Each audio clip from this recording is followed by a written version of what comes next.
Idag finns det 7 anstalter som har den högsta säkerhetsgraden, där de brottslingar som gjort de allra grövsta brotten och anses vara farligast hamnar.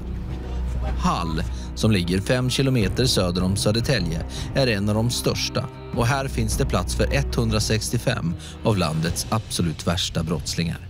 Säkerheten runt fångarna på Hall är enorm och anstalten är utrustad för att så långt som möjligt förhindra de mest riskfyllda fångarna från att rymma. SOS 112, vad inträffat? Det är vakthållande Hallanstalten. Vi har väpnad fritagning på gång här.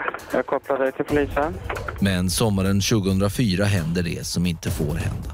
4 av Sveriges då absolut farligaste fångar, däribland Tony Olsson dömd till livstid för polismordet i Alexander, lyckas med under hot och med våld och insiderhjälp genomföra en mycket välplanerad rymningskupp. Och det blir en flykt som kommer skapa stora rubriker landet över och få polisen att sätta in alla sina resurser. Jag tänker än idag på det här. Hur kunde detta hända? Jag säger att det är helt galet alltihop. Man kan inte rymma inifrån Hall från en säkerhetsavdelning. Det är ju hjärtat av Hall och de tar sig ut alltså. Det hela började en sensommarkväll. Vakthavande befäl Anders och 2 kriminalvårdare, Berit och Doris, har precis gått på sina pass och det ser ut att bli en helt vanlig natt.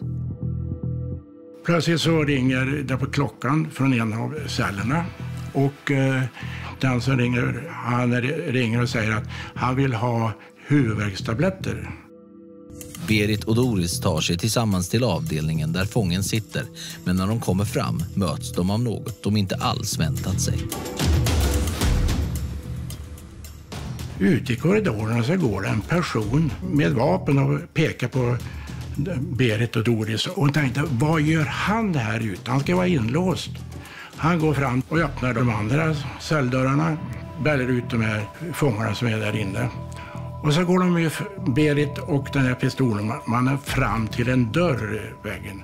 Berit tvingas då att öppna flera dörrar med kod. Och hon berättade att det var fruktansvärt påfrestande här att jag skulle komma ihåg koden i det här fruktansvärt hotfulla läget. Va?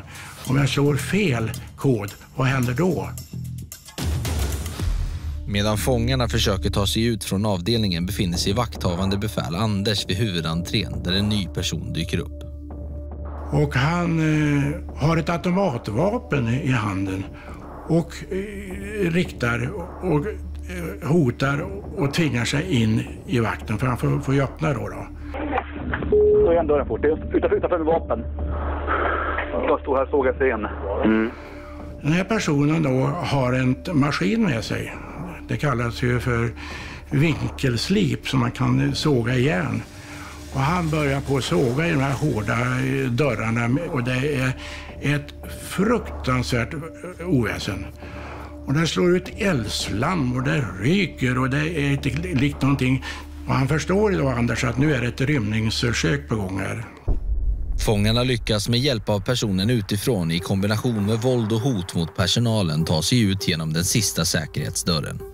Väl utanför står en flyktbil och väntar. Ja, man får ju säga att det är faktiskt väl planerat. Alltså, hela det här spektaklet alltså, lyckas ju trots allt. De kommer ju ut. Allt har man tänkt på. Jag tog det nästan personligt ungefär. Det var ju en kränkning mot mig på något vis eftersom jag har jobbat där och tycker att från Hall så rymmer man minsann inte.